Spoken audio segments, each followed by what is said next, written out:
आज के जन संवाद कार्यक्रम में मेरे साथ मंच पर उपस्थित भारतीय जनता पार्टी के प्रदेश अध्यक्ष और सांसद श्रीमान दिलीप घोष जी,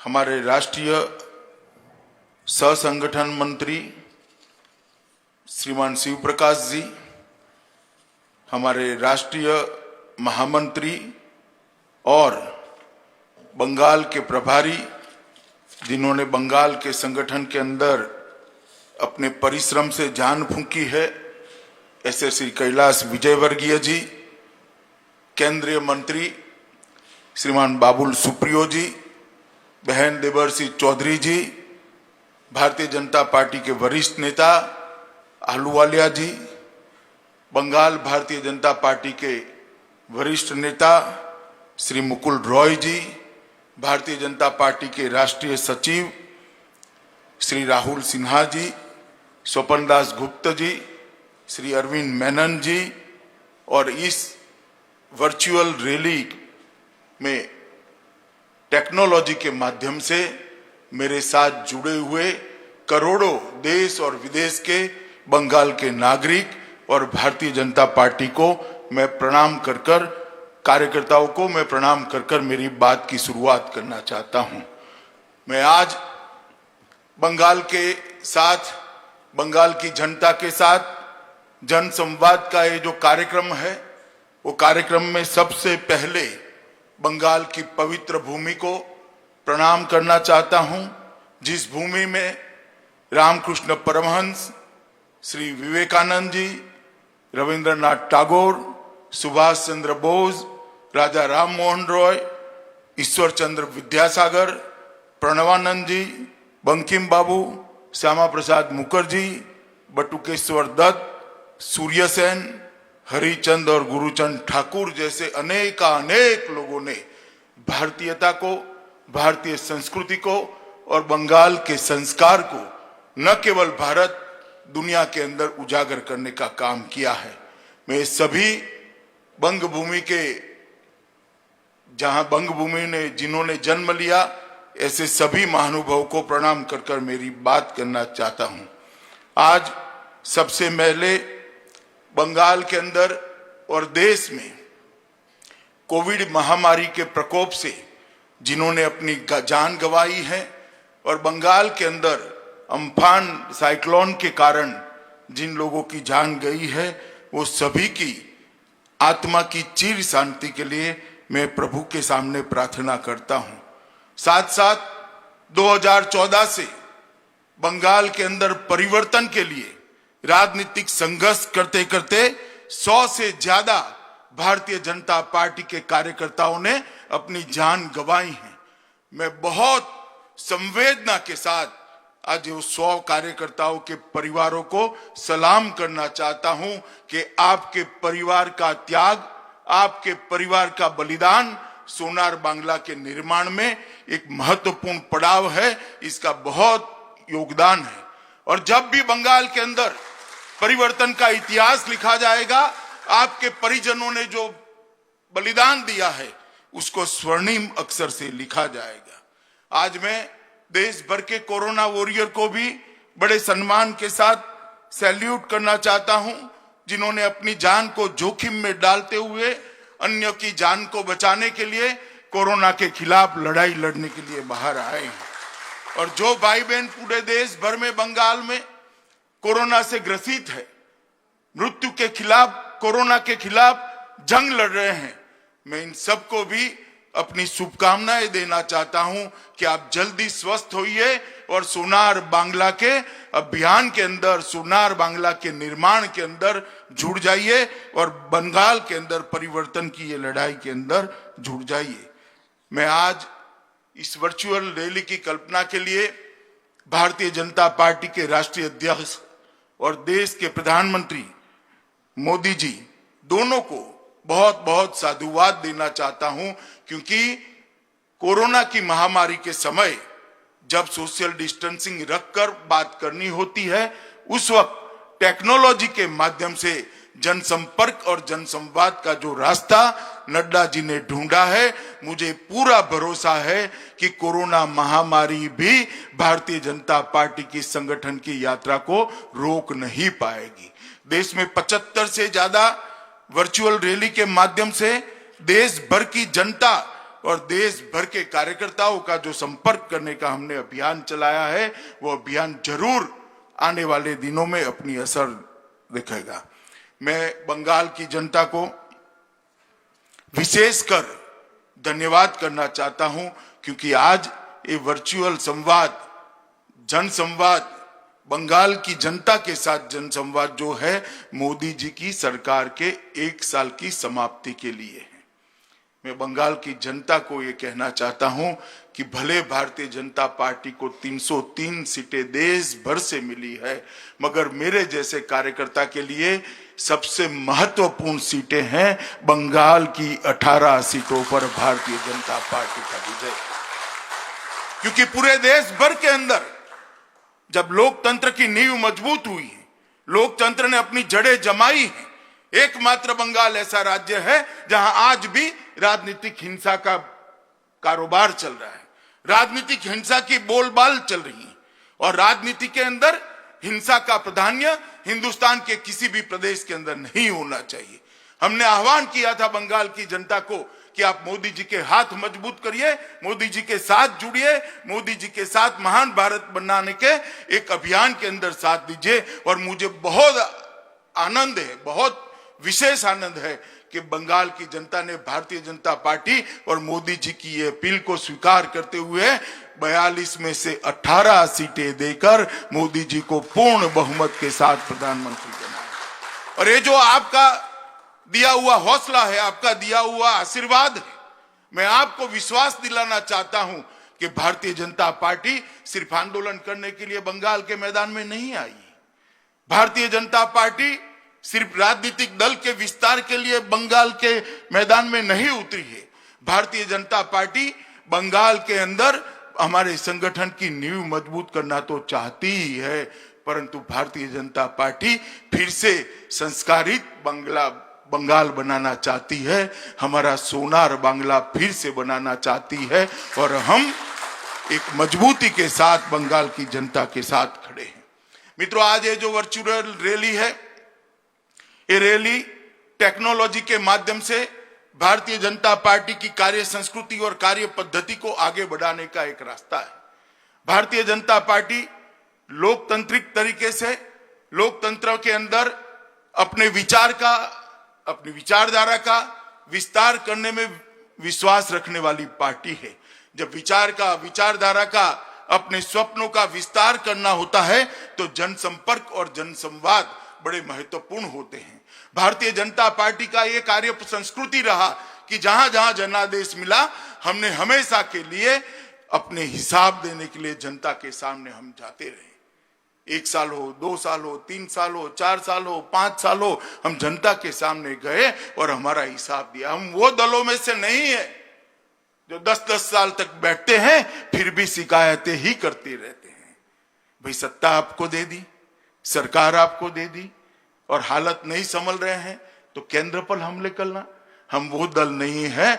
हम सत्ता जब मिलती है तब परिवर्तन करने में विश्वास करते हैं, और हमने जो किया है इसका हिसाब किताब देने में विश्वास करते हैं। कोविड के कारण जब 1 साल समाप्त हुआ तब हम सब सोचते थे कि क्या होगा इस बार, जनसंपर्क कैसे करेंगे, जनसंवाद कैसे करेंगे, जनता को हिसाब कैसे देंगे और जनता से इसकी इच्छा कैसे जानेंगे। मगर नड्डा जी ने एक अच्छा रास्ता निकाल दिया। ये मैं आज तीसरी वर्चुअल रैली के अंदर उपस्थित हुआ हूं। मित्रों, एक अद्भुत प्रयोग, सफल प्रयोग भारतीय जनता पार्टी ने किया है। जब भी जनसंपर्क और जनसंवाद के भारत का इतिहास लिखा जाएगा, ये वर्चुअल रैली के लिए एक चैप्टर जरूर लिखने वाले ने रिजर्व करना पड़ेगा, इसका मुझे विश्वास है। मैं आज जिस प्रकार से बंगाल भारतीय जनता पार्टी ने इस कार्यक्रम का आयोजन किया है, 70,000 से ज्यादा एलईडी स्क्रीन लगाए हैं, दुनिया भर के बंगाल के लोगों को जोड़ा है, इनके एसोसिएशनों को जोड़ा है। मैं दिलीप घोष, मुकुल रॉय और कैलाश विजयवर्गीय और उनकी टीम को हृदय से बधाई देना चाहता हूं कि आपका ये परिश्रम बंगाल की जनता के साथ जनसंवाद भारतीय जनता पार्टी का जरूर रंग लाएगा। मित्रों, आज मैं जब आपके सामने उपस्थित हुआ हूं तब मोदी जी की सरकार का 1 साल समाप्त हुआ है। मोदी 2 का 1 साल समाप्त हुआ है, मगर मोदी 2 को आइसोलेशन में नहीं देख सकते, 1 साल को आइसोलेशन में नहीं देख सकते। नरेंद्र मोदी जी 2014 में देश के प्रधानमंत्री बने और 2014 से 2019 में फिर से जनादेश प्राप्त किया और उसका 1 साल समाप्त हुआ। ये 6 साल भारत को हर तरीके से आगे बढ़ाने के 6 साल रहे हैं। ये 6 साल भारत की समस्याओं का समाधान करने के 6 साल रहे हैं। ये 6 साल भारत को दुनिया में सम्मान दिलाने के 6 साल रहे हैं। ये 6 साल 60 करोड़ लोगों के जीवन के अंदर परिवर्तन लाने के 6 साल रहे हैं। और ये 6 साल के अंदर स्केल भी बदला है और स्किल भी बदली है। हर तरीके से नए भारत की रचना की दिशा में हम मोदी जी के नेतृत्व में आगे बढ़े हैं। जब मोदी जी को नेता चुना गया, मैं भी भारतीय जनता पार्टी के महासचिव के नाते संसद के सेंट्रल हॉल में था। मुझे आज भी मोदी जी का पूरा भाषण याद है।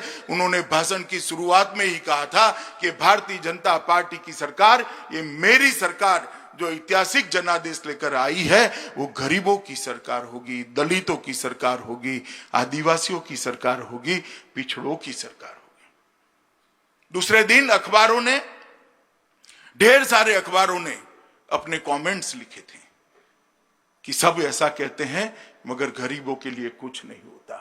मैं सबको आज कहना चाहता हूं, 6 साल हो गए, पीछे मुड़कर देखिए 60 करोड़ गरीबों के जीवन में किस प्रकार से परिवर्तन लाने का काम ये भारतीय जनता पार्टी की सरकार ने किया है।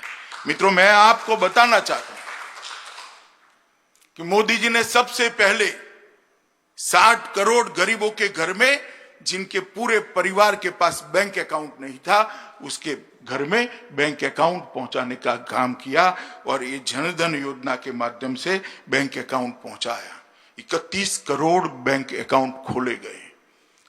जब 31 करोड़ बैंक अकाउंट खोले गए, बहुत सारे नेताओं की टिप्पणियां मुझे याद है, राहुल बाबा की भी टिप्पणियां याद है।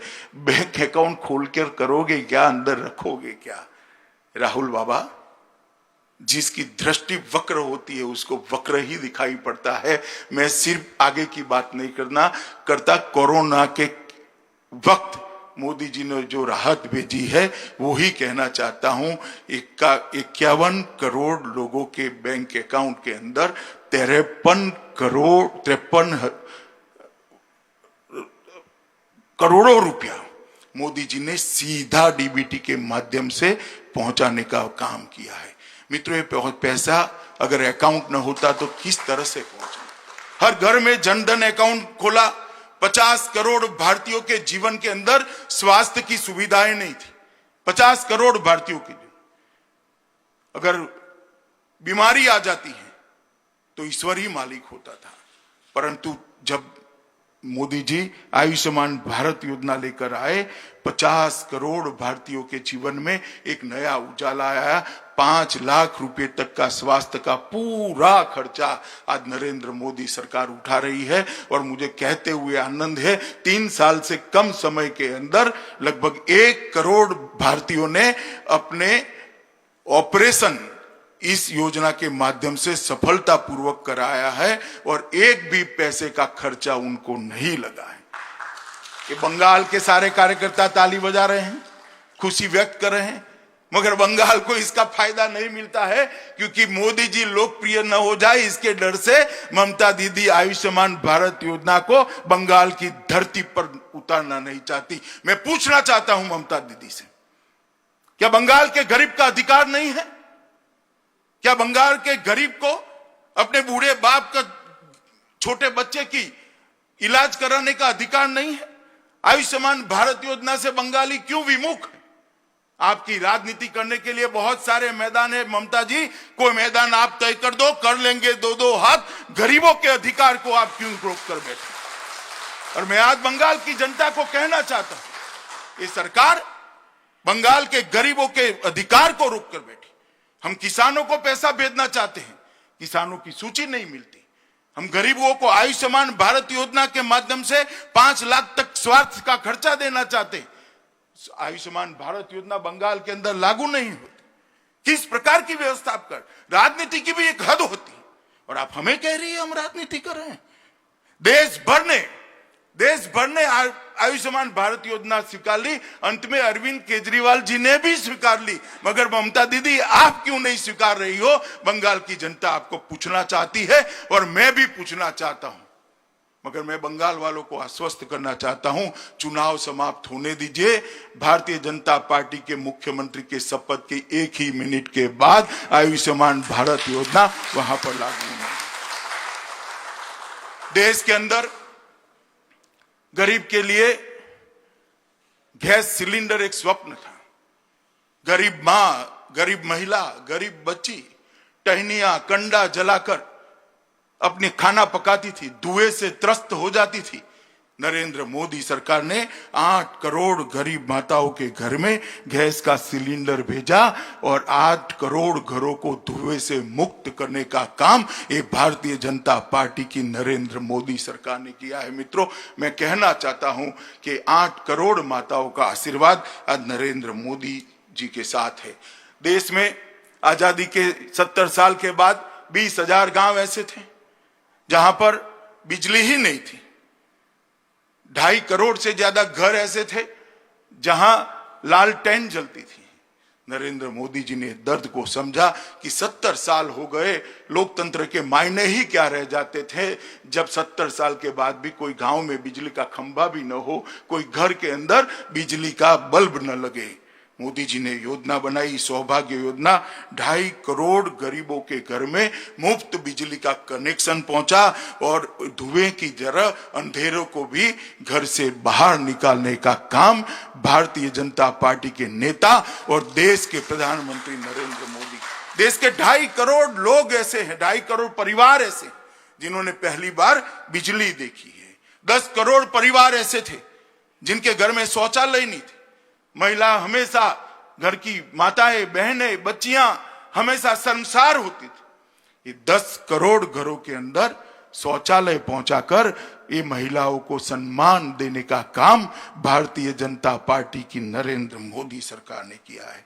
2.5 करोड़ लोग ऐसे थे जिनके पास घर नहीं था, अभी भी कुछ लोग हैं, मगर मोदी जी ने संकल्प किया है कि 2022 के पहले हर भारतीय को, हर भारत के नागरिक को हम एक पक्का घर देने का काम समाप्त कर देंगे। ये अभियान के तहत, प्रधानमंत्री आवास योजना के तहत 2.5 करोड़ लोगों को, 15 लाख लोगों को, 2.5 करोड़ लोगों को घर दिया। बंगाल के अंदर 15 लाख लोगों को घर दिया। बंगाल के अंदर 82 लाख लोगों को उज्ज्वला का कनेक्शन दिया। 7.5 लाख लोगों को बंगाल के अंदर बिजली दी और 3.5 करोड़ लोगों के बैंक अकाउंट खोले गए हैं। ममता दी, हमारा आप हिसाब मांगती हो, मैं तो हिसाब लेकर आया हूं।